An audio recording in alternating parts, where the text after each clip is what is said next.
एक शेतकरी म्हणून मी आपल्या संघटनाचे वेगवेगळ्या संघटनाचे, कारण पूर्वी एकच शेतकरी संघटना आम्हाला सर्वांना जिल्ह्याला माहित होती आणि तेव्हा चळवळ जिवंत होती. तुम्ही वेगवेगळ्या कारखानदाराच्या गाडीत बसून वेगवेगळ्या संघटना धरल्यापासून खऱ्या अर्थानं शेतकऱ्याची आबळ होत होती. पण पुन्हा एकदा तुम्ही सर्वजण शेतकरी हितासाठी म्हणून एकत्र आलात, म्हणून एक शेतकरी म्हणून मी तुमचं मनापासून आभार मानतो, धन्यवाद देतो. आणि पहिली तुमची एक अशी जपावी, कारण शेतकरी हा सामान्य माणूस असतोय.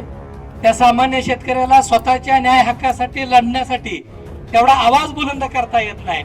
आणि त्यांचा आवाज बनून तुम्ही गेल्या 12-13 वर्षापूर्वीपासून जे कार्य झालं त्याच्यामुळे निश्चितच या जिल्ह्यातला दर वाढला होता आणि तो आपल्या सगळ्या शेतकरी बांधवांचा त्यामुळे खूप मोठा फायदा झाला.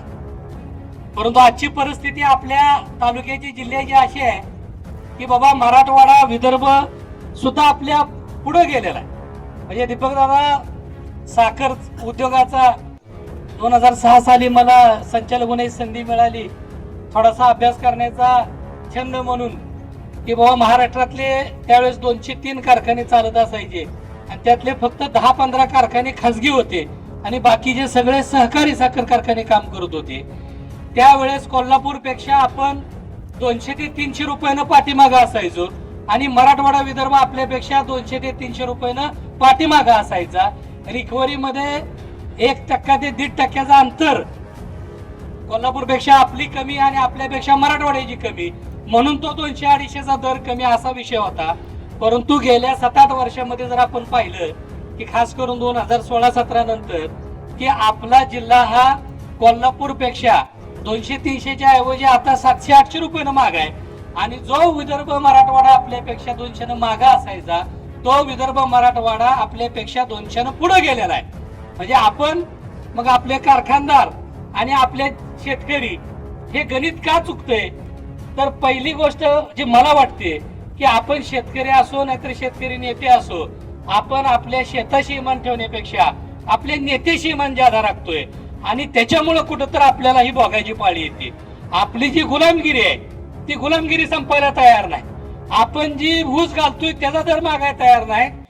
आता तानाजी काका, तुम्ही सीताराम कारखान्याच्या गावानं उडी मारायचं म्हणताय, परंतु गेली 5 वर्ष झालं सीताराम कारखान्याला जे 72 कोटी रुपये घेतले तर ती मिळवता आम्ही म्हणून संघर्ष करतोय.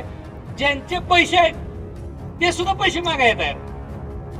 म्हणजे ज्यांचे पैसे ते जर पैसे मागणार नसतील तर देणाऱ्या माणसाला पैसे द्यायचं तुम्हाला काय कारण आहे?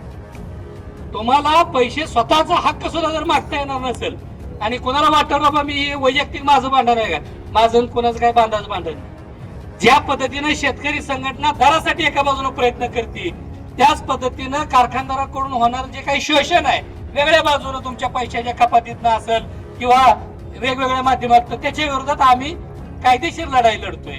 आणि कुठेतरी आपण सर्वांनी एकत्र येऊन, म्हणजे सांगण्याचा उद्देश एकच आहे की कारखानदारांना नेत्यांना आपली भीती वाटली पाहिजे, त्यावेळेस आपल्याला तो दर मिळेल.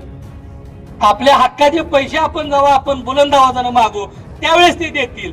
आपण म्हणतो की आई सुद्धा रडल्याशिवाय पाजत नाही, पण आपल्या नेत्यापाशी रडाई सुद्धा आपलं धाडच नाही. भांडायचं तर सोडूनच द्या दादा, भगीरथ दादा, भांडायचं सोडूनच द्या, रडायचं सुद्धा नेत्यापाशी आपल्यात हिंमत राहिली नाही. म्हणून आपल्यावर ही वेळ आलेली आहे. ज्या वेळेस आपण भांडायला शिकू आणि त्यांना वाटलं पाहिजे की एका सेकंदात हा गाडीतला कार्यकर्ता सचिन पाटील असतील तर तानाजी काका असेल, एका मिनिटात राजीनामा कोण उभा केलाय, ती पहिली गोष्ट जनतेने ध्यानात ठेव की ही कारखानदार का आबाळातनं पडलेला नाहीतर शितेवणी जमिनीतनं वर आलेलं नाहीत आणि तेवढं ही राम भक्त बी नाहीत किंवा रामाचा अवतार नाहीत.